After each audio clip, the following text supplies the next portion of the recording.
Bien-aimés en Christ, la grâce divine m'offre aujourd'hui l'opportunité de partager avec vous une méditation autour de la parole de Dieu. Notre réflexion prend sa source dans Ésaïe 12, versets 1 et 2. Permettez-moi de vous lire ces versets. Ésaïe 12, versets 1 et 2. Tu diras en ce jour-là, je te loue, ô Éternel, car tu as été irrité contre moi. Ta colère s'est apaisée et tu m'as consolé. Voici, Dieu est ma délivrance. Je serai plein de confiance et je ne craindrai rien. Car l'Éternel est ma force et le sujet de mes louanges. C'est lui qui m'a sauvé. Amen.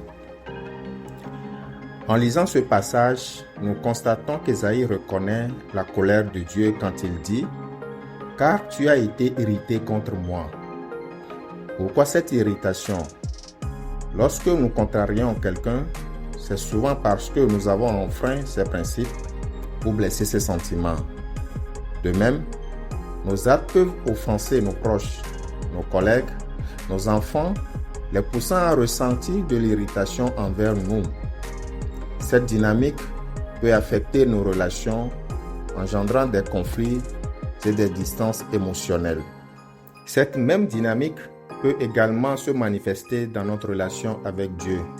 Comme le déclare le psalmiste dans Psaume 91, verset 1, « Celui qui demeure sous l'abri du Très-Haut repose à l'ombre du Tout-Puissant. » Ainsi, se placer sous l'abri du Très-Haut revient à se soumettre à son autorité, à ses principes et à son mode de vie. Ainsi, lorsque Dieu exprime sa colère envers nous, c'est souvent parce que nos actions ne reflètent plus sa volonté. Il arrive parfois que la prospérité et le succès nous fassent oublier l'intervention divine dans nos vies. Nous sommes tentés de nous enorgueillir de nos réalisations, ignorant la main de Dieu à l'œuvre. Dans notre aveuglement, nous nous laissons séduire par les plaisirs du monde, pensant agir justement. D'autres, au contraire, perdent confiance en Dieu face aux épreuves et aux difficultés de la vie. Dans ces moments, nous devons nous rappeler que Dieu est notre délivrance, notre refuge et notre force. En reconnaissant nos fautes et en nous tournant vers lui avec gratitude, nous trouvons consolation et sécurité. Comme exprimé dans le psaume 18, verset 2, « L'Éternel est mon rocher, ma forteresse, et celui qui me délivre. Mon Dieu est mon rocher, où je trouve un abri, mon bouclier et la force qui sauve ma haute retraite. » Amen. Bien-aimés, en lui, nous trouvons la restauration et la paix. C'est pourquoi je vous encourage à réfléchir profondément sur votre vie et à vous poser la question: pourquoi les choses stagnent-elles? Pourquoi votre vie est-elle telle qu'elle est aujourd'hui? Interrogez-vous sur vos actions passées qui pourraient avoir contrarié la volonté de Dieu. Si cette introspection vous ouvre les yeux, je vous invite alors à vous repentir sincèrement. Reconnaissez que vous avez parfois agi selon vos propres désirs et qu'il est temps d'implorer le pardon de Dieu et de lui permettre de restaurer votre vie. Cette repentance est le premier pas vers la restauration. Pour que votre vie soit restaurée, il est nécessaire que vos actions futures reflètent la volonté de Dieu, ce qui lui permettra d'apaiser sa colère et de vous consoler. C'est seulement après avoir trouvé consolation en Dieu que vous pourrez exprimer une restauration totale. La repentance et la recherche de la volonté divine ne sont pas seulement des actes isolés, mais un style de vie continu. Comme le souligne le prophète Joël dans Joël 2, versets 12 et 13, « Maintenant encore, dit Éternel, revenez à moi de tout votre cœur, avec des jeûnes, avec des pleurs et des lamentations.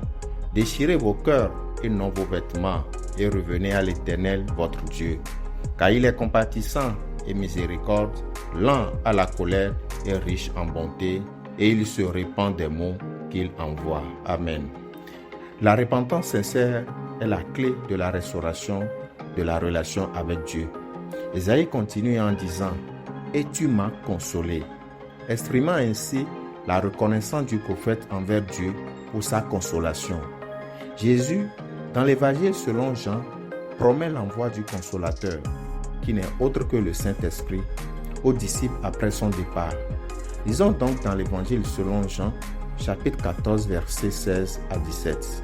« Et moi, je prierai le Père, et il vous donnera un autre consolateur, afin qu'il demeure éternellement avec vous, l'Esprit de vérité, que le monde ne peut recevoir parce qu'il ne le voit point et ne le connaît point.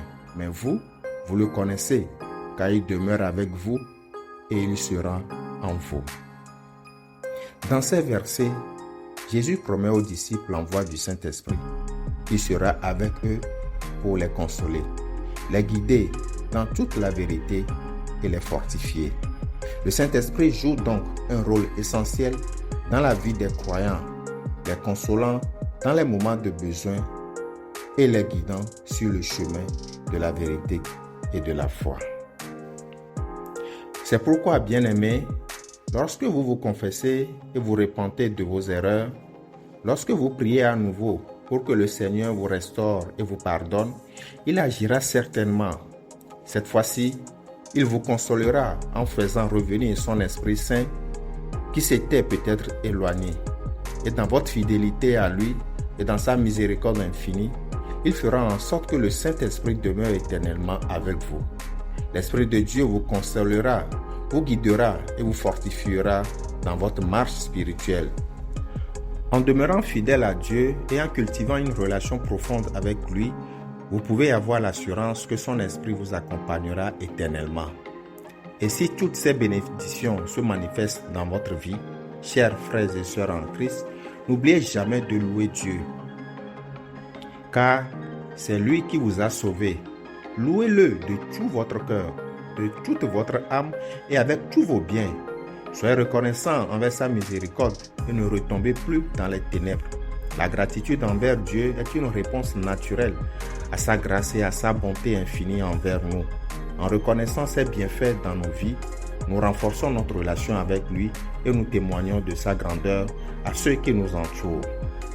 En conclusion, que nos vies soient marquées par la repentance sincère, la recherche de la volonté de Dieu et une gratitude constante envers lui. Que nous puissions expérimenter la restauration complète que Dieu offre à ceux qui se tournent vers lui avec humilité et foi. Que nos cœurs soient remplis de louanges pour celui qui nous sauve et nous console, et que nous marchions dans la lumière de sa présence, guidés par son esprit. Que cette méditation sur la grâce et la restauration nous encourage à persévérer dans la foi et à partager la bonne nouvelle de l'amour rédempteur de Dieu avec ceux qui nous entourent. Que la paix de Dieu, qui surpasse toute compréhension, garde nos cœurs et nos pensées en Jésus-Christ notre Seigneur. Amen. Vous venez de suivre votre frère le Lévite Rodrigue. Que la grâce et la bénédiction de Dieu vous accompagnent à chaque pas de votre voyage. Puissent les enseignements partagés enrichir votre foi et vous inspirer à vivre selon la volonté de notre Seigneur. Que sa paix inonde vos vies et que vous soyez comblés de ses bénédictions. Que votre marche avec Dieu soit remplie de joie et de victoire. Recevez ces paroles avec amour et que Dieu vous guide et vous garde toujours. Soyez richement bénis. Amen.